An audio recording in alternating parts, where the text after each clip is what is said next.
খড়গপুর সদরে আমি করলাম, খড়গপুর গ্রামীণ, দাঁতন, নারায়ণগড়, কেশিয়ারি সব একসঙ্গে আমরা করছি, পিংলা, দেবরাস এবং এখানে খড়গপুরের প্রায় 8 জন প্রার্থী আছে, নমিনেশন করলেন।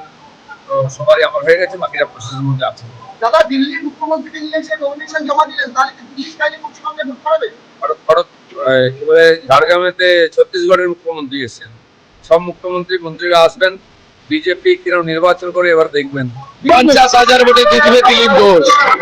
আর অবিভক্ত মেদিনীপুরের 35টা সিটে 32টা জিতে গেছি, আর 3টের জন্য মেহনত করছি।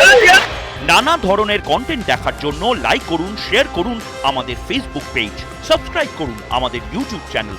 পাশাপাশি অন্যান্য ব্রেকিং নিউজের জন্য অবশ্যই চোখ রাখুন রিপাবলিক বাংলায়।